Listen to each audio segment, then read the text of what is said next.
Hello बच्चों लोगों, क्या हाल चाल। तो बच्चों हम करने वाले हैं आज क्लास 12 मैक्रो इकोनॉमिक्स का chapter number 11 foreign exchange rate. अब ज्यादा टाइम वेस्ट नहीं करेंगे, इंट्रोडक्शन पे सीधे चैप्टर को स्टार्ट। हमारा सबसे पहला टॉपिक आता है वो आता है यहाँ पे फॉरेन एक्सचेंज क्या होता है। देखो, हमारी कंट्री के अलावा वर्ल्ड में जितनी भी कंट्री है, अब उन कंट्रियों में जो भी करेंसी चल रही है ना, वो हमारे लिए क्या होगी, फॉरेन एक्सचेंज। यानी कि जो भी फॉरेन करेंसी है वो क्या होगी, फॉरेन एक्सचेंज। ठीक है चलो, अब देखो स्टॉक ऑफ फॉरेन एक्सचेंज क्या होता है।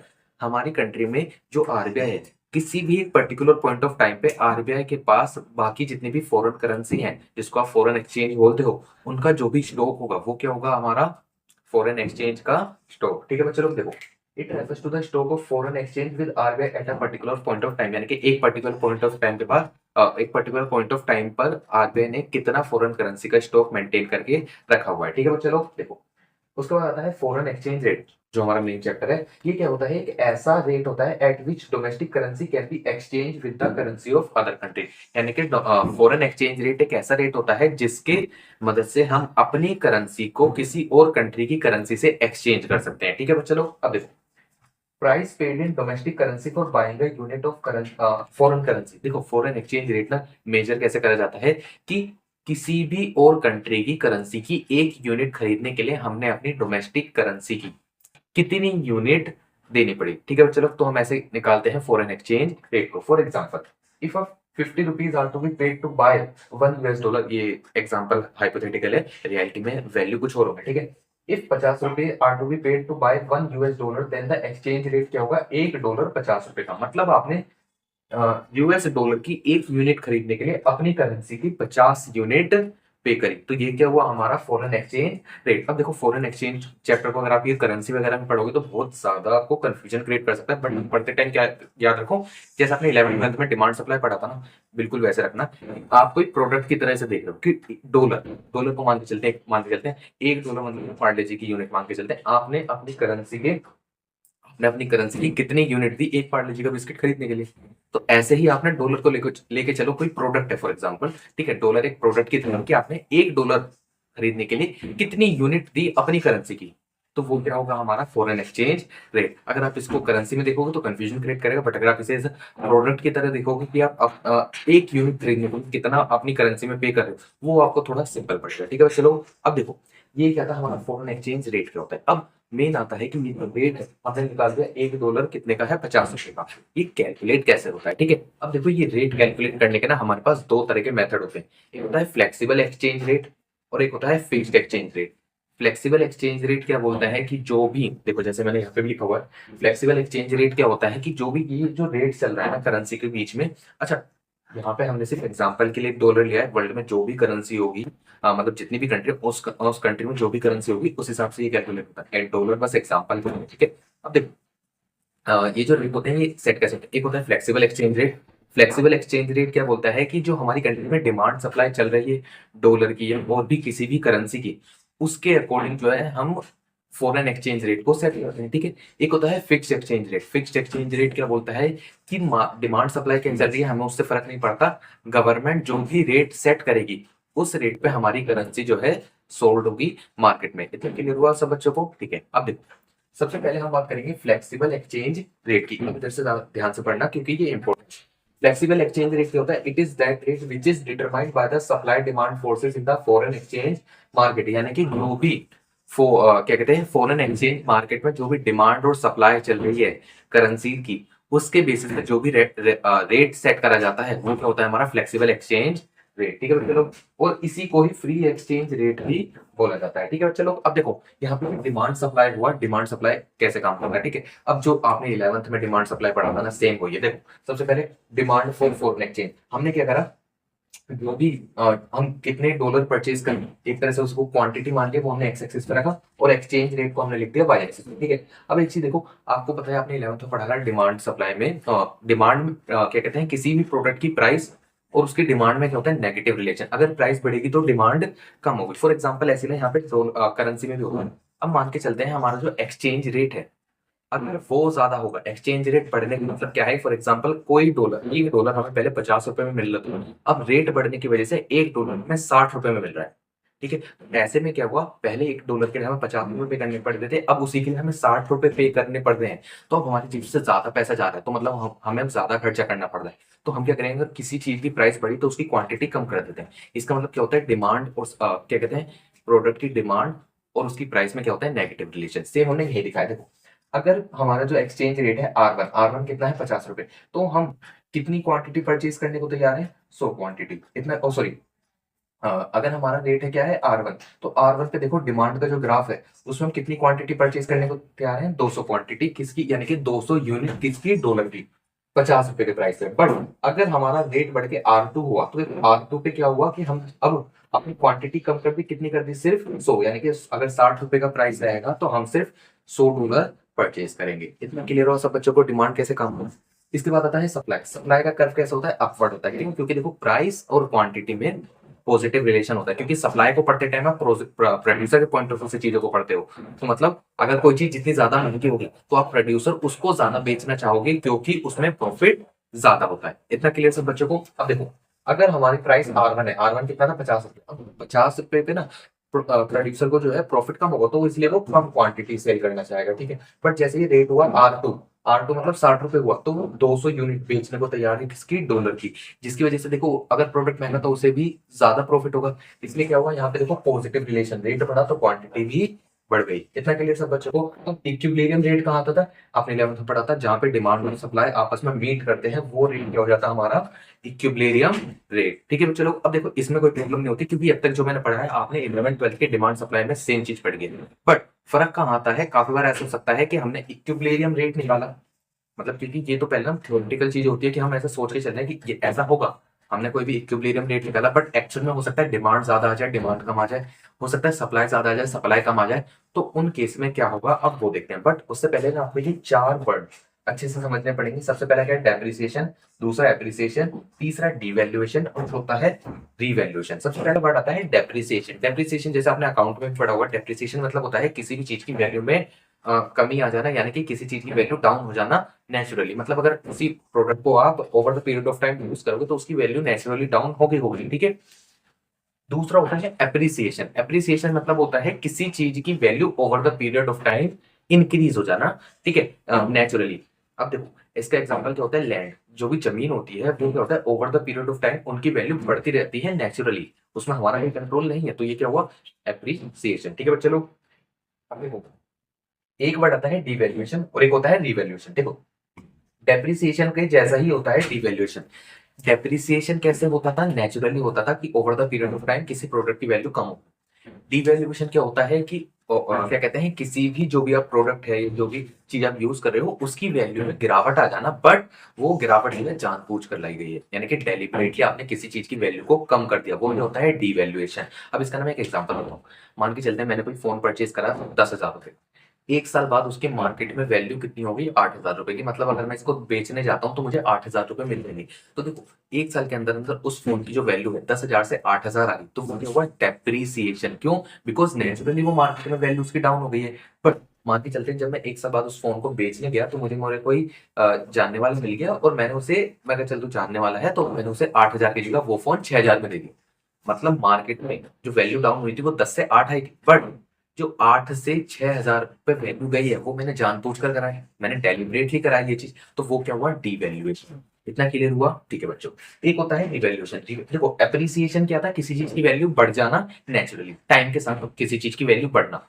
रिवैल्यूएशन मतलब होता है किसी चीज की वैल्यू बढ़ जाना, डेलिबरेटली किसी चीज की वैल्यू को बढ़ा देना, यानी कि जानबूझकर आपने किसी चीज की वैल्यू को बढ़ा दिया, वो क्या होता है, रिवैल्यूएशन। अब ये जो 4 मैंने आपको वर्ड बताए, इनका जो भी मीनिंग बताया, इनको प्लीज याद रखना, क्योंकि आगे जो मैं ग्राफ बनाने वाला हूँ उसमें ये चीज काम आने वाली है। अब सीधे चलते हैं, ग्राफ करेंगे कि हमारा जो ये फॉरेन एक्सचेंज रेट है, अगर इसमें फॉरेन करेंसी की डिमांड और सप्लाई में चेंज होता है तो क्या होगा। ऐसे में हमारे पास 4 केस बनेंगे, increase in demand, decrease in demand, increase in supply, decrease in supply. और किसकी सप्लाई, फॉरेन एक्सचेंज की। इतना क्लियर सब बच्चों को। अब देखते हैं, सबसे पहला जो केस आता है वो आता है इंक्रीज इन डिमांड। अगर हमारी डिमांड में इंक्रीज हो जाता है फॉरेन करेंसी की तो क्या होगा, हमेशा याद रखना, जो रेड वाला ग्राफ है ये क्या होगा, चेंज को रिप्रेजेंट करेगा। देखो, हमारी डिमांड सप्लाई कहीं इस पॉइंट पे मीट कर रही थी, जहाँ पे ये ब्लैक वाले जो ग्राफ है ये मीट कर रहे हैं, ठीक है। यहाँ से हमें पता लगे ये जो आर हमारा जो इक्विलिब्रियम रेट आ रहा है फॉरेन करेंसी का, वो क्या आ रहा है, आर रेट आ रहा है, एंड क्वांटिटी क्या आ रही है, क्यू क्वांटिटी आ रही है, ठीक है। अब जैसे ही हमें पता लगा कि डिमांड में एक्चुअल में थोड़ा सा इंक्रीज हुआ, तो इंक्रीज होकर ये क्या हुआ, हमारा जो डिमांड ग्राफ है डी से D1 पे शिफ्ट हुआ, जिसकी वजह से हमें देखने में मिला कि हमारा जो रेट है वो आर से R1 पे जा चुका है, क्वांटिटी क्यू से Q1 पे जा चुकी है। मतलब क्या हुआ कि अगर हमारा फॉरेन करेंसी की डिमांड में इंक्रीज आएगा, तो हमारे जो रेट है एक्सचेंज रेट वो भी बढ़ेगा और हमारी क्वांटिटी भी बढ़ जाएगी। फॉर एग्जाम्पल अगर क्या कहते हैं, जो ये ब्लैक में आर था, ये क्या है, $1 अगर 50 रुपए का था, अब हमारा क्या होगा, रेट बढ़ गया, तो क्या हुआ, $1 60 रुपए का हो गया, ठीक है। मतलब अब हमें $1 के 60 रुपए देने पड़ेंगे। तो ये क्या हुआ, डिमांड इंक्रीज होने की वजह से। अब हमेशा याद रखना, अगर हमारे डिमांड इंक्रीज हुई तो हमारा क्या हुआ ना, रेट बढ़ गया। रेट मतलब पहले 50 रुपए में $1 आता था, अब 60 रुपए में $1 आ रहा है। तो इसको बोला जाएगा करेंसी डेप्रिसिएशन। करेंसी डेप्रिसिएशन मतलब देखो, एक्चुअल में देखा जाए तो रेट तो बढ़ रहा है, बट हमारी करेंसी की वैल्यू डाउन हो रही है मार्केट में। बिकॉज पहले कोई चीज जो हम अपनी करेंसी में 50 रुपए में खरीद सकते थे, अब उसके लिए हमें 60 रुपए देने पड़ रहे हैं। तो मतलब हमारी करेंसी की जो वैल्यू है वो डाउन हो चुकी है। इसी चीज को बोला जाएगा करेंसी डेप्रिसिएशन। और डेप्रिसिएशन क्यों, बिकॉज ये नेचुरली हो रहा है, मतलब मार्केट में डिमांड सप्लाई के बेसिस पे हो रहा है, कोई भी इंटेंशनली रेट को चेंज नहीं कर पा रहा है इधर, इसलिए इसे डेप्रिसिएशन हुआ। अगर यहाँ पे क्या होता है ना, इंटेंशनली हमने रेट चेंज किया होता तो इसे रिवैल्यूएशन बोला गया होता। इतना क्लियर सब बच्चों को। अब देखो, डिक्रीज इन डिमांड के केस में क्या होगा, हमारा जो डिमांड है वो डी से D1 पे शिफ्ट हुई, ठीक है। अब ऐसे में देखा, आपने क्या देखा कि क्वांटिटी और रेट दोनों कम हो गए। क्वांटिटी क्यू से Q0 पे आ गई, रेट आर से R0 पे आ गया। पहले देखो रेट कितना था, $1.50 का, अब रेट कितना हो गया, $1.40 का। अब ऐसे में देखो हमें क्या देखना है, जो $1 हम पहले 50 रुपए में लेते थे, आज के टाइम पे हमें उसके लिए 40 रुपए पे करने पड़ रहे हैं। मतलब क्या हुआ कि अब हमें वो चीज सस्ती पड़ रही है, मतलब हम अपनी करेंसी की कम यूनिट देके उसको खरीद पा रहे हैं। तो ऐसे में क्या हुआ कि इस चीज को बोला जाएगा करेंसी एप्रिसिएशन। मतलब हमारी करेंसी की वैल्यू बढ़ चुकी है, इसलिए हम अपनी कंट्री की जो करेंसी है उसकी कम यूनिट देके भी सामने वाली कंट्री की करेंसी को खरीद पा रहे हैं। आई होप कि आपको इंक्रीज इन डिमांड और डिक्रीज इन डिमांड अच्छे से क्लियर हो गया होगा। अब बात करते हैं सप्लाई की। देखो, increase in supply, increase in supply में क्या होगा, आप सबको पता है कि राइटवर्ड जाएगा तो सप्लाई हमारी जो है इंक्रीज होगी, लेफ्टवर्ड आएगा ग्राफ तो सप्लाई हमारी डिक्रीज होगी। अब देखो, अगर हमारी सप्लाई में इंक्रीज होता है तो ग्राफ देखना S से S1 पे आया, तो हमारा जो इक्विलिब्रियम पॉइंट पहले यहाँ था, अब वो यहाँ आ रहा होगा, ठीक है। अब ऐसे में हमने क्या देखा, जो हमारा रेट है वो तो कम हुआ, बट क्वांटिटी बढ़ गई, ठीक है। आप ऐसे नहीं देख, मतलब डायरेक्टली सुन के तो नहीं बता सकते रेट और क्वांटिटी पे क्या फर्क पड़ेगा, तो आप एग्जाम में ऐसे ना रफ में बना के देख लेना, और उस हिसाब से रेट और क्वांटिटी पे क्या फर्क पड़ रहा है। मैं ग्राफ कैसे बनाते हैं कैसे नहीं, उस सब पे मैं ज्यादा नहीं जा रहा, बिकॉज 11th में आपने यही सब ग्राफ बहुत ज्यादा बनाया, तो मैं ये मान के चल रहा हूँ कि आपको ये ग्राफ बनाने तो आते हैं, ठीक है। चलो, अब देखो, हमारा जो क्या कहते हैं, रेट क्या हुआ, सप्लाई इंक्रीज हुई तो रेट हमारा कम हुआ, क्वांटिटी बढ़ गई। अब देखो यहाँ पे भी क्या हो रहा है, आर से R0 पे आएगा। अभी हमने देखा था आर मतलब क्या था, 50, R0 क्या था, 40। मतलब अब हमें $1 40 रुपए मिल सकता है, बिकॉज देखो सप्लाई ज्यादा डिमांड कम है। तो ऑब्वियस सी बात है, जो एक्स्ट्रा सप्लाई है उसको बेचने के लिए हमें उसको खत्म करने के लिए, फॉरेन करेंसी की जो एक्स्ट्रा सप्लाई है उसको खत्म करने के लिए हमें क्या करना पड़ेगा, रेट को कम करना पड़ेगा, जिसकी वजह से डिमांड इंक्रीज हो सके। इतना क्लियर। तो इस चीज को बोला जाएगा करेंसी एप्रिसिएशन, बिकॉज रेट कम हो रहा है तो हमारी कंट्री की करेंसी की वैल्यू बढ़ रही है। सेम केस आएगा decrease in supply. Decrease in supply के केस में देखोगे तो हमारा जो ग्राफ है वो लेफ्टवर्ड चला गया, मतलब क्या हुआ कि हमारी जो सप्लाई है वो डिक्रीज हो गई, जिससे हमें क्या देखने को मिला, हमारा रेट बढ़ गया और क्वांटिटी कम हो गई। अब देखो, हमने क्या बोला, सप्लाई डिक्रीज हो गई, मतलब अगर डिमांड इतनी थी तो सप्लाई कितनी हो गई, इतनी। अब देखो, एक्स्ट्रा डिमांड को हम पूरा नहीं कर पाएंगे बिकॉज सप्लाई कम है, तो ऐसे में क्या होगा, लिमिटेड सप्लाई का यूज करने के लिए रेट को बढ़ा दिया जाएगा, ठीक है। लिमिटेड सप्लाई का यूज करने के लिए रेट को बढ़ा दिया जाएगा, जिसकी वजह से डिमांड कम होने लगेगी, रेट बढ़ेगा तो। अब देखो, ऐसे में ही क्या हुआ, इसकी वजह से रेट बढ़ गया, क्वांटिटी कम हो गई, मतलब डिमांड कम हो जाएगी। अब यहाँ पे देखोगे तो रेट बढ़ रहा है, रेट बढ़ना मतलब अब हमें अपनी कंट्री की जो करेंसी है उसकी ज्यादा यूनिट पे करनी पड़ेगी दूसरी कंट्री की करेंसी की एक यूनिट परचेज करने के लिए। तो इस चीज को क्या बोला जाएगा, करेंसी डेप्रिसिएशन। आई होप कि आपको ये फ्लेक्सिबल एक्सचेंज रेट क्या होता है, फ्लेक्सिबल एक्सचेंज रेट में ये अगर डिमांड सप्लाई में चेंजेस होते हैं तो क्या होता है, ठीक है। अब हमने हमने भी देखा था कि हमारा जो रेट है वो दो तरीके से सेट होता है, एक फ्लेक्सिबल एक्सचेंज रेट और एक होता है फिक्स्ड एक्सचेंज रेट। अब बात करते हैं कि फिक्स्ड एक्सचेंज रेट होता क्या है। देखो, फिक्स्ड एक्सचेंज रेट क्या होता है, it is that rate which is set and maintain by government. मतलब क्या होता है ना, मार्केट में क्या चल रहा है क्या नहीं चल रहा फर्क नहीं पड़ता, हमारा जो इक्विलिब्रियम रेट है फॉरेन करेंसी का वो कौन सेट करेगा? गवर्नमेंट। इतना क्लियर सब बच्चों को? ठीक है, मार्केट में कौन सा रेट आ रहा है कौन नहीं आ रहा है, डिमांड सप्लाई क्या बोलती है क्या नहीं बोलती, फर्क नहीं पड़ता। गवर्नमेंट जो रेट सेट करेगी, हमारी मार्केट हमारी फॉरेन करेंसी का रेट वो सेट होने वाला है। ठीक है, अब देखो गवर्नमेंट में set it at higher level और lower level then equilibrium rate. अब देखो जो हमारा रेट है, जो गवर्नमेंट रेट सेट करेगी फॉरेन करेंसी का एक्सचेंज रेट, अब वो तीन जगह सेट हो सकता है। या तो वो जो डिमांड मार्केट में जो रेट है डिमांड सप्लाई से, गवर्नमेंट ने भी वही रेट सेट कर दिया। फॉर एग्जांपल डिमांड सप्लाई जहां पे मीट कर रहे हैं आर पे, वहां पे 50 रुपए का रेट आ रहा था, गवर्नमेंट ने भी 50 रुपए का रेट सेट कर दिया, तो कोई दिक्कत नहीं। अब गवर्नमेंट चाहे ना तो हायर लेवल पे भी रख सकते हैं। हायर लेवल पे रखना मतलब कि गवर्नमेंट ने 50 रुपए न रख के, मतलब डिमांड सप्लाई 50 बोल रहे हैं, गवर्नमेंट कहेगी हमारा रेट चलेगा 60 रुपए R1 पे।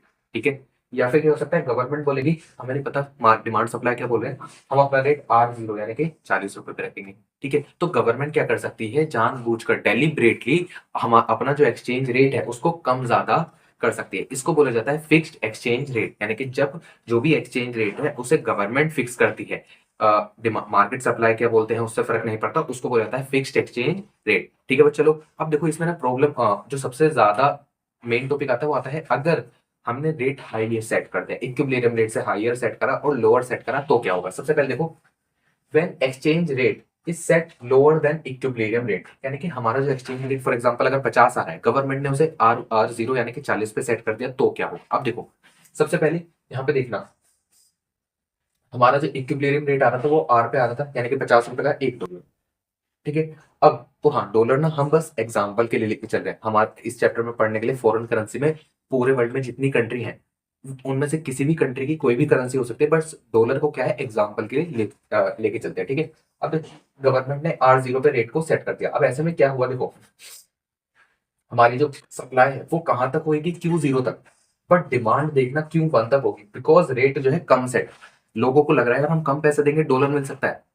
ठीक है, तो ऐसे में क्या होगा, लोग डिमांड ज्यादा करेंगे, बट जो सप्लाई है उसे लगेगा अब तो हम डॉलर देंगे तो बट हमें रिटर्न में कम आएगा पैसा, तो ऐसे में क्या होगा, वो क्या करेंगे सप्लाई को कम करेंगे। तो देखो हमारी जो सप्लाई होगी फॉर एग्जांपल अगर ये ओरिजिन ओरिजिन से क्या, ओरिजिन पे हमारा O पॉइंट है, तो ओरिजिन से लेके Q0 तक की क्या होगी सप्लाई, बट डिमांड कितनी होगी ओरिजिन से लेके Q1 तक की, और ये बीच में Q0 से लेके Q1 तक की हमारी क्या होगी, एक्सेस डिमांड अराइज हो जाएगी। इतना क्लियर हुआ सब बच्चों को? अब देखो हमारी कंट्री में सबसे पहले देखो, अगर गवर्नमेंट ने नीचे रेट सेट करा तो हमारी कंट्री में क्या होगा, करेंसी रीवैल्यूएशन। मतलब देखो अगर हमारी कंट्री में क्या होता है ना, हमारी कंट्री में जो है अगर रेट कम होता है, फॉर एग्जांपल अभी आपने देखा था रेट कम हो तो हम क्या बोलते थे उसे, करेंसी एप्रिसिएशन, बट यहाँ पे इस चीज को क्या बोला जाएगा, करेंसी रीवैल्यूएशन। रीवैल्यूएशन मतलब होता है कि हमने जानबूझ के अपनी जो कंट्री की करेंसी है उसकी वैल्यू को इंक्रीज कर दिया। इतना क्लियर हुआ? ठीक है बच्चों लोग, अब देखो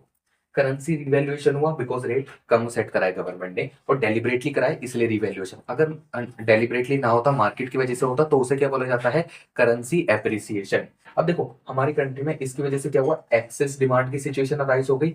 एक्सेस डिमांड की सिचुएशन अराइज होने की वजह से क्या हो, एक्सेस एक्सचेंज रेट बढ़ने लगेगा।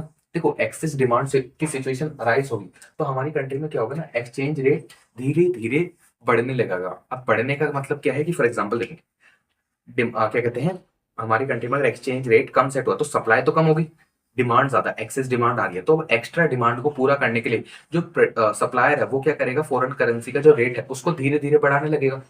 और आपने लो ऑफ क्या कहते हैं, लो ऑफ डिमांड में पढ़ा था, अगर किसी प्राइस बढ़ती है तो वैसी बात है क्वांटिटी कम होगी। तो मतलब देखो अगर हमारी कंट्री में क्या होगा, एक्सचेंज रेट राइज होगा तो हमारी जो डिमांड है वो कम होगी, और क्वांटिटी डिमांडेड अगर कम होगी तो ग्राफ अपवर्ड मूव करता है। ठीक है, तो मतलब हमारा लो ऑफ डिमांड के कारण क्या होगा, जो ग्राफ है वो ऊपर की तरफ मूव करेगा। एंड आपने सप्लाई में क्या पढ़ा था, अगर किसी भी चीज की प्राइस बढ़ती है तो क्या होता है, वो सप्लाई भी इंक्रीज होगी, मतलब अगर सप्लाई इंक्रीज होगी तो ग्राफ अपवर्ड मूव करेगा। अब देखो यानी कि लो ऑफ सप्लाई की वजह से क्या होगा, ग्राफ अपवर्ड मूव करेगा, और ऐसे में क्या होगा ना, डिमांड अब ऊपर जा रही है सप्लाई भी ऊपर जा रही है, तो ये इक्विलिब्रियम पॉइंट पे आके मीट करेंगे। तो देखो वही लिखा है, एक्सचेंज रेट बढ़ने लगेगा जिसकी वजह से क्या होगा, law of demand will decrease demand. Law of demand क्या करेगा, डिमांड को डिक्रीज करेगा। अच्छा डिमांड भी क्वांटिटी डिमांड की बात हो रही है यहाँ पे, ठीक है। And low of supply will increase supply. Low of supply क्या करेगा, इंक्रीज करने लगा सप्लाई को। अब इसके कारण क्या होगा, अब देखो ऐसे में क्या होगा ना, ये दोनों अगर दोनों ही बढ़ने लगेंगे, मतलब डिमांड कम हो रही है सप्लाई बढ़ रही है, तो ये इक्विलिब्रियम पॉइंट पे आके मिल जाएंगे। तो हमारा जो एक्सचेंज रेट है वो फिर से 50 पे आ जाएगा। अब गवर्नमेंट देखती है कि हमने क्या करा ना, रेट 40 पे सेट करा, बट जैसे ही हमने रेट 40 पे सेट करा, ये डिमांड सप्लाई के खेल के चक्कर में हमारा जो एक्सचेंज रेट है वो फिर से आके 50 पे सेट हो गया। तो गवर्नमेंट का तो मोटिव फेल हो गया ना। अगर हमें घूम फिर के वहीं 50 वाले रेट पे ही आना था तो हमने 40 सेट ही क्यों करा था। तो ऐसे में गवर्नमेंट क्या करेगी ना, ये चीज ना हो जाए तो गवर्नमेंट क्या करेगी, government will release there fund and fulfil demand. यानी कि जितनी भी एक्स्ट्रा डिमांड है गवर्नमेंट अपने फॉरेन करेंसी के रिजर्व से उस डिमांड को पूरा कर देगी, जिसकी वजह से ये जो लो ऑफ डिमांड और लो ऑफ सप्लाई में हमारा इक्विलिब्रियम रेट फिर से 50 पे पहुंचाया था ना, वो वाली सिचुएशन अराइज ही नहीं होगी और हमारा जो रेट है वो 40 पे ही मेंटेन रहेगा। आई होप कि आपको ये चीज क्लियर हुई होगी। हाँ, थोड़ा सा स्टार्टिंग में कॉम्प्लिकेटेड लगता है, बट इसे एक दो बार देखिएगा, खुद से समझने की कोशिश करिएगा तो आपको अच्छे से क्लियर हो जाएगा। ठीक है बच्चे लोग, अब देखो, when exchange rate is set more than equilibrium rate, अगर हमारा रेट जो है ना इक्विलिब्रियम रेट से ज्यादा सेट कर दिया जाए गवर्नमेंट द्वारा तो क्या होगा। देखो, रेट आया था, इक्विलिब्रियम रेट आया था डिमांड सप्लाई से 50, हमने सेट कर दिया आर, गवर्नमेंट ने सेट कर दिया R1 यानी कि 60 रुपीज पे। अब देखो ऐसे में होगा क्या, हमारा जो रेट है वो बढ़ गया। अब रेट बढ़ने पे आपको पता था हमने क्या बोलते थे, करेंसी डेप्रिसिएशन, बट यहाँ पे गवर्नमेंट ने डेलिबरेटली ये चीज करी है तो इस चीज को बोला जाएगा करेंसी डिवैल्यूएशन। इतना क्लियर सब बच्चों को। अब देखो यहाँ पे देखो, हमारा जो रेट है वो आर से R1 पे गया तो सप्लाई कितनी हो, डिमांड कितनी होगी Q0, बट सप्लाई कितनी होगी Q1। मतलब ओरिजिन से लेके Q0 तक की क्या है हमारी डिमांड, बट ओरिजिन से लेके Q1 तक की क्या है हमारी सप्लाई। और अब अगर देखोगे तो ये जो इतना पोर्शन Q0 से लेके Q1 तक का है, ये क्या होगा हमारा एक्सेस सप्लाई, यानी कि हमारी कंट्री में फॉरेन करेंसी की सप्लाई ज्यादा हो रही है। अब ऐसे में देखो हुआ क्या, अगर एक्सेस सप्लाई अराइज होगी तो एक्सचेंज रेट क्या होगा, डिक्रीज होने लगेगा। फॉर एग्जाम्पल देखो, सिंपल सी बात, डिमांड इतनी भाई सप्लाई इतनी, तो हमारी कंट्री में जो एक्सचेंज रेट है, अब एक्स्ट्रा सप्लाई को पूरा करने के लिए हम क्या करेंगे, रेट को कम करेंगे ताकि डिमांड बढ़ जाए। रेट कम होगा डिमांड बढ़ेगी, तो एक पॉइंट पे आके डिमांड और सप्लाई आपस में बराबर हो जाएंगे। ठीक है, अब एक्सचेंज रेट अगर कम होगा तो देखो लो ऑफ डिमांड क्या होगा, इंक्रीज करने लगेगा डिमांड को। अब देखो सिंपल सी बात, अगर रेट कम हो रहा है तो लो ऑफ डिमांड क्या बोलेगा, अगर रेट कम हो रहा है यानी कि किसी चीज की प्राइस कम हो रही है तो उस प्रोडक्ट की क्या होगी, डिमांड बढ़ने लगेगी, क्वांटिटी डिमांडेड बढ़ने लगेगी। तो ऐसे में देखो यहाँ पे अगर रेट बढ़ेगा तो हमारा जो लो ऑफ डिमांड क्या करेगा, क्वांटिटी डिमांडेड को इंक्रीज करेगा। क्वांटिटी डिमांडेड अगर इंक्रीज होगी तो हमारा जो ग्राफ है डिमांड का वो डाउनवर्ड मूव करता है। ठीक है, आपने 11th में पढ़ा होगा इस चीज को, एक्सपेंशन ऑफ डिमांड। ठीक है, तो हमारा जो डिमांड कर्व है वो नीचे की तरफ मूव करेगा। इतना क्लियर। अब दूसरी चीज, हम लो ऑफ सप्लाई क्या करेगा, सप्लाई को डिक्रीज करेगा, बिकॉज देखो एक्सचेंज रेट अगर कम हो रहा है तो सप्लाई तो डिक्रीज होगी। इतना क्योंकि प्रोड्यूसर जो भी सप्लायर है, प्रोड्यूसर तो नहीं बोलेंगे, जो भी सप्लायर है फॉरेन करेंसी के, उनको नुकसान होगा तो वो क्या करेंगे, एक्सचेंज रेट के कम होने पे अपनी सप्लाई को कम करेंगे। और सप्लाई कम होगी तो सप्लाई का ग्राफ भी क्या होगा, नीचे की तरफ मूव करेगा। और ये एक इसी पॉइंट पे आके दोबारा मिल जाएंगे इक्विलिब्रियम रेट पे, जहां पे ये 50 रुपए का रेट सेट हुआ था। अब यहाँ पे फिर वो प्रॉब्लम आएगी कि गवर्नमेंट ने फिर रेट बढ़ाया क्यों, अगर घूम फिर के 50 के रेट पे ही आना था तो गवर्नमेंट ने चेंज क्यों करा। तो ऐसे सिचुएशन ना आए, हम घूम फिर के दोबारा से इस इक्विलिब्रियम रेट पे ना आए, तो गवर्नमेंट क्या करेगी, ये जितनी भी एक्स्ट्रा सप्लाई है ना इसको खुद परचेज कर लेगी और अपने फॉरेन करेंसी का जो रिजर्व है उसको इंक्रीज कर लेगी। इतना क्लियर हुआ सब बच्चों को। अब देखो, हम ये बोल सकते हैं कि गवर्नमेंट ने इक्विलिब्रियम रेट कम सेट करा, मतलब 50 का था, गवर्नमेंट ने 40 सेट करा। मेन रीजन क्या था, ताकि वो अपने फंड को रिलीज कर सके, जो उनके पास एक्स्ट्रा फंड बचा है उनको वो खत्म कर सके। एंड गवर्नमेंट ने इक्विलिब्रियम रेट क्या कहते हैं, एक्सचेंज रेट इक्विलिब्रियम रेट से हायर क्यों सेट करा था, ताकि उनके पास ताकि उनका जो फॉरेन करेंसी का रिजर्व है उनको वो बढ़ा सके। ये टॉपिक मैंने नीचे डिस्क्रिप्शन में जो है अपने नोट्स की लिंक दी होगी, एक बार वहां से जाके रीड करना, क्योंकि यहाँ मैंने बहुत ज्यादा शॉर्ट में लिखा है, एक्सप्लेन मतलब बहुत लिमिटेड चीजें लिखी हैं। आप ऐसा तो एग्जाम में नहीं लिख सकते, तो एक बार वहां से जाके रीड करना कि एग्जाम में प्रेजेंट कैसे करना है, तो आपको एक अच्छा खासा आइडिया लग जाएगा। बट हाँ, मैंने कोशिश करी मैं सारी चीजों को अच्छे से एक्सप्लेन कर सकूं, एक बार वहां से जाके रीड करना। और यहाँ पे हमारा फ्लेक्सिबल और फिक्स्ड एक्सचेंज रेट का जो टॉपिक है वो खत्म होता है। अब इस चैप्टर में थोड़े बहुत छोटे मोटे टॉपिक बचे हैं, उनको खत्म करते हैं और फिर इस चैप्टर को रैप अप। तो चलो अब जो हमारा अगला टॉपिक आता है वो आता है gold standard system of exchange rate. अब देखो मैंने यहाँ पे इनके बारे में डिटेल ज्यादा नहीं लिखी, उसके लिए आपको नीचे डिस्क्रिप्शन में नोट्स मिल जाएंगे, आप पूरी थ्योरी पढ़ सकते हो, मैं यहाँ पे इन्हें एक्सप्लेन कर दूंगा, ठीक है। अब देखो ये एक ऐसा सिस्टम था, देखो 1920 से पहले क्या होता था ना कि हमारे पास कोई सिस्टम नहीं था कि हम एक कंट्री की जो करेंसी है उसको दूसरी कंट्री की करेंसी में कैसे मेजर करें या उनके बीच में एक्सचेंज रेट कैसे सेट करा जाए, ठीक है। तो ऐसे में ना गोल्ड जो है, सोना, वो बहुत ज्यादा इंपॉर्टेंट रोल प्ले करता था, बिकॉज गोल्ड की जो वैल्यू है वो हर कंट्री में बहुत ज्यादा थी, मतलब उसे बहुत ज्यादा रिस्पेक्ट मिल जाती है क्योंकि गोल्ड पहले से ही बहुत ज्यादा मतलब वैल्यूएबल है, ठीक है। तो ऐसे में क्या होता था ना, हम अपनी अपनी कंट्री की जो करेंसी है उसको गोल्ड में मेजर करते थे और उसके बेस पे एक एक्सचेंज रेट बनाते थे 1920 से पहले। उसके बाद ये सिस्टम वगैरह धीरे धीरे बंद होने लग गया था। तो उसमें होता क्या था, फॉर एग्जाम्पल इन इंडिया 1920 से पहले मान के चलते हैं इंडिया में 100 ग्राम गोल्ड, जो सॉरी 100 ग्राम जो हमारा गोल्ड है मान के चलते हैं 100 रुपए का आता था, ठीक है। 1920 से पहले ये जो हमारा 100 ग्राम गोल्ड था वो कितने का आता था, 100 रुपए का। अब 1920 से पहले ही यूएस में जो 100 ग्राम गोल्ड आता था मान के चलते हैं वो आता था $2 का, ठीक है। मैंने ऐसे ही ये नंबर्स ले लिए हैं, इनका रियलिटी से कोई लेना देना नहीं है, रियलिटी में हो सकता है कुछ और हो, ठीक है। मैंने बस समझाने के लिए एग्जाम्पल लिया है। 1920 से पहले इंडिया में 100 ग्राम गोल्ड मान के चलते हैं 100 रुपए, 1920 से पहले यूएस में 100 ग्राम गोल्ड मान के चलते हैं $2। मतलब एक चीज देखो, 100 रुपए, सॉरी 100 रुपए 100 ग्राम गोल्ड के बराबर, ठीक है। एंड जो 100 ग्राम गोल्ड है वो ही $2 के बराबर। तो एक तरह से हम ये बोल सकते हैं कि जो 100 रुपए है वो $2 के बराबर है। तो ऐसे ही हमारा क्या होता था, एक्सचेंज रेट सेट हो जाता था कि $2 के लिए हमें 100 रुपए पे करने पड़ेंगे और $1 के लिए 50 रुपए, सिंपल, ठीक है। Relevant in most country prior to 1920, यानी कि बहुत सारी कंट्री में 1920 से पहले चलता था, ठीक है। एक अलग सिस्टम आता है Brayton would system of exchange rate, और इसी को एक नाम से बोलते हैं adjustable pack system of exchange rate. अब ये भी पहले ही चलता था, अब ये सिस्टम जो है ना 1977 में बंद हो गया था। अब देखो हुआ क्या, 1920 के बाद ना वर्ल्ड वॉर हुए, ठीक है, बहुत सारी कंट्री को लॉस हुआ, बट जो यूएस था उसे बहुत ज्यादा फायदा हुआ बिकॉज वो वेपन सप्लाई करता था। तो ऐसे में क्या हुआ ना, यूएस के पास ना ऑलमोस्ट पूरे वर्ल्ड का क्या कहते हैं, पूरे वर्ल्ड में जितना सोना था उसका मेजोरिटी पोर्शन यूएस के पास आता जा रहा था। तो ये माना जाने लगा था उसके बाद कि जो यूएस डॉलर है वो गोल्ड के बराबर हो चुका था।